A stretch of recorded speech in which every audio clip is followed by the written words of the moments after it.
ஓ மகா கணபதியை போற்றி வெற்றிவேல் முருகனுக்கு அரோகரா. இந்த பதிவில் கந்தர் அனுபூதியிலிருந்து 11வது பாடல் பார்க்கலாம். சென்ற பதிவில் நம்ம பார்த்தது 9வது பாடல். அதுக்கு அடுத்த 10வது பாடல் கார்மா மிசை என்று தொடங்குகின்ற பாடல். ஏற்கனவே நம்ம பதிவு 57 கொடுத்துருக்குறோம், அங்கே போய் பார்த்துக்கலாம். இந்த பதிவுலையும் அந்த பாடலுடைய லிங்கை டிஸ்கிரிப்ஷனில் கொடுத்துருக்குறோம், அப்படின்னு நீங்கள் போய் பார்த்துக்கலாம். இந்த கார்மா மிசை என்ற பாடலை தவற விடக்கூடாது. மிக மிக முக்கியமான பாடல். அருணகிரிநாதர் யமனையே விரட்டி அடிக்கின்றார் அந்த பாடலில். அவ்வளோ சிறப்பு வாய்ந்த பாடல். குறிப்பாக நாம் அனைவரும் தினந்தோறும் பாட வேண்டிய பாடல். இப்போ நம்ம இன்னைக்கு பார்க்க வேண்டிய 11வது பாடல் பார்க்கலாமா? இதுவும் சிறப்பு வாய்ந்தது. அருணகிரிநாதருக்கு மெய்ஞானத்தை அருளி இரவாத தன்மையும் கொடுக்கின்றார். அவ்வளோ சிறப்பு வாய்ந்தது. பாடலை பார்க்கலாமா? கூகாயன என் கிளை கூடியழ போகா வகை மெய் பொருள் பேசியவா நாகாசல வேலவ நாலு கவி தியாகாசுரலோக சிகாமணியே. கூகா என என் கிளை கூடி அழ. என் கிளை எனது உறவினர்கள் கூடி அழ, ஒன்று கூடி அழ. கூகா என நல்ல சத்தம் போட்டு ஓலமிட்டு அழறது. இது எப்போ நடக்கும்? நம்ம இறந்து போகும்போது நடக்கும். ஆனால் அருணகிரிநாதர் என்ன சொல்கிறார் பாருங்க, போகா வகை மெய்ப்பொருள். அந்த நிலைக்கே முருகா நான் போகவே இல்லை. அதற்கு நீ உரிய மெய்ப்பொருளை மெய்ஞானத்தை நீங்கள் எனக்கு அருளினீர்கள். அந்த அருளின் காரணமாக நான் இறக்க வேண்டிய நிலை எனக்கு இல்லை. ஆகவே உறவினர்கள் யாரும் வந்து அங்கே அழ வேண்டிய அவசியம் இல்லாமல் போயிடுது அப்படின்னு சந்தோஷப்பட்டு சொல்கிறார். அந்த முருகன் எப்படியாப்பட்டவர்னு நீங்கள் சொல்கிறாருன்னா 3 விதமாக சொல்கிறார். நாகாசல வேலவ நாலுகவி தியாகா சுரலோக சிகாமணியே. இந்த 3 விதமாக அவரை சொல்கிறார். நாகாசல வேலவ, நாகாசலம்னு திருச்செங்கோடு, திருச்செங்கோட்டு வேலவன். இந்த நாகாசலத்துக்கு திருச்செங்கோட்டுக்கு ஒரு சரித்திர புராண சிறப்பு இருக்குது. அதை நம்ம இந்த சமயத்தில் தெரிஞ்சுக்கணும். ஒரு சமயத்தில் ஆதிசேஷனுக்கும் வாயு பகவானுக்கும் கடுமையான போட்டி. ஆதிசேஷன் மகாமேருவை நல்லா சுற்றி இறுக்கி பிடிச்சிக்கிறார். காற்று அவரால் முடிந்த அளவுக்கு எவ்வளோ வேகமாக வீச முடியுமோ அவ்வளோ வேகமாக வீசுகிறார்.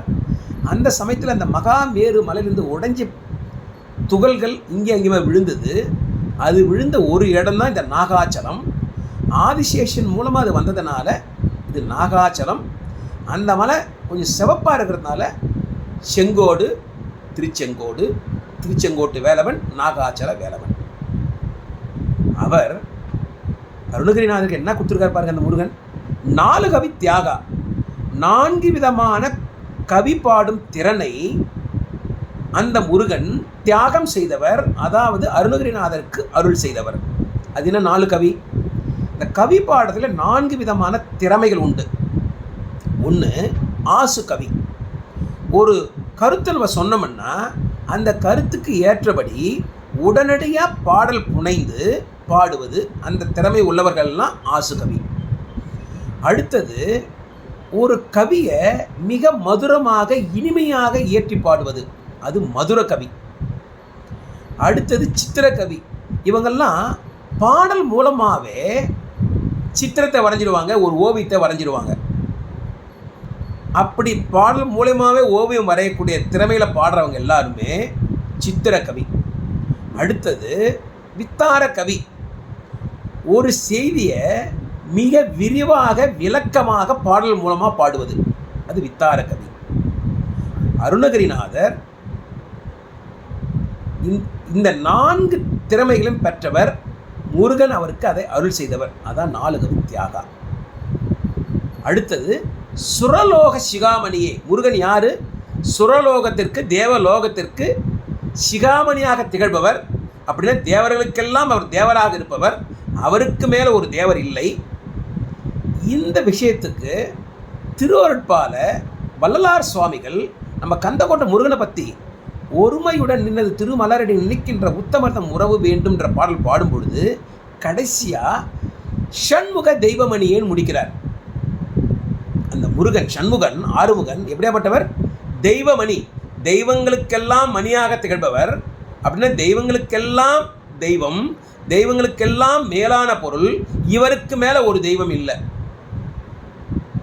இது நம்ம வள்ளலார் சுவாமிகள் சொல்கிறது. அருணகிரிநாதர் சுரலோக சிகாமணின்னு சொல்கிறார். ஆக முருகன் யார்?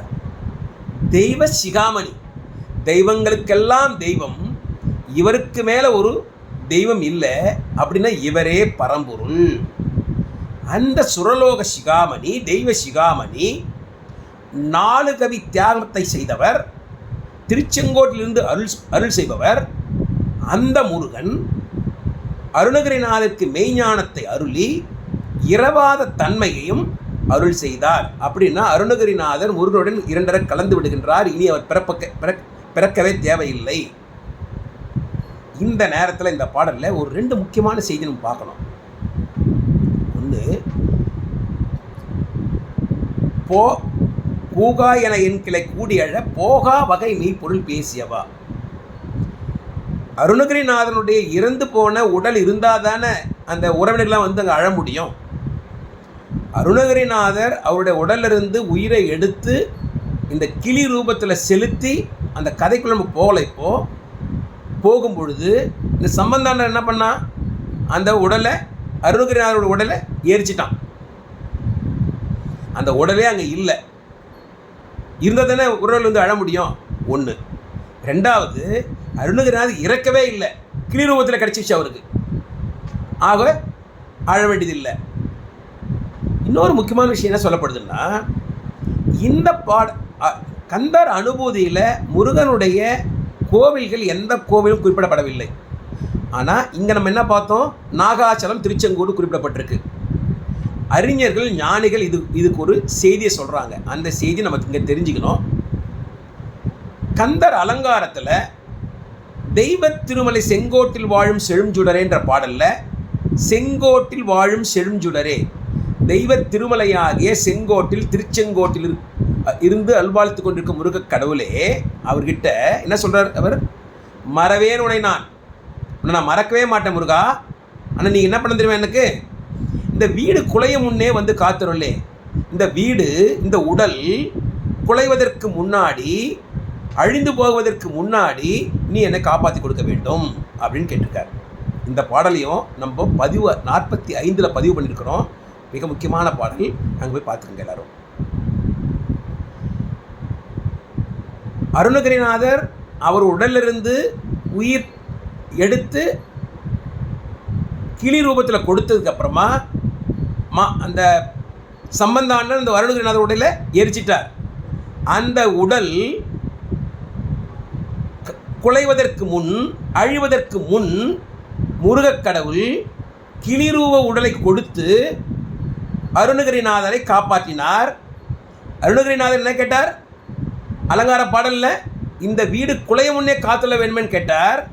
அதை அவர் காப்பாற்றி கொடுத்துட்டார். அவருடைய வீடு, அவருடைய உடல் குலைவதற்கு முன் கிளிரூப உடலை கொடுத்து காப்பாற்றினார். அவர் யார்? திருச்செங்கோட்டு வேலவன். திருச்செங்கோட்டு வேலவன் அவர் கேட்டார். ஆக திருச்செங்கோட்டு வேலவன் கிட்ட இவர் அருணகிரிநாதர் என்ன கேட்டாரோ அதை அப்படியே செய்து கொடுத்துருக்கார் அந்த முருகக் கடவுள். அதற்கு நன்றி செலுத்தும் வகையாக இங்கே திருச்செங்கோட்டு வேலனுடைய திருப்பெயரை இங்கே குறிப்பிட்டிருக்கார் இந்த பாடலில். நம்ம இப்போ பார்த்துட்டு இருக்கிற 11வது அனுபூதி பாடலில். இது எல்லா அறிஞர்களும் சொல்கிறாங்க. ஆகவே இந்த செய்தி நாம் தெரிந்து கொள்ள வேண்டும்.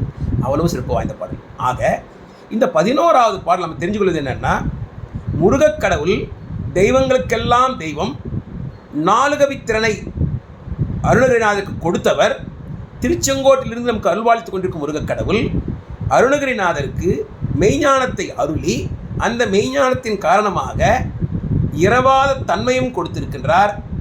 அப்படின்னா 2 கலந்திருக்கிறார் முருகனும் அருணகிரிநாதனும். அவ்வளவு சிறப்பு வாய்ந்த பாடல்.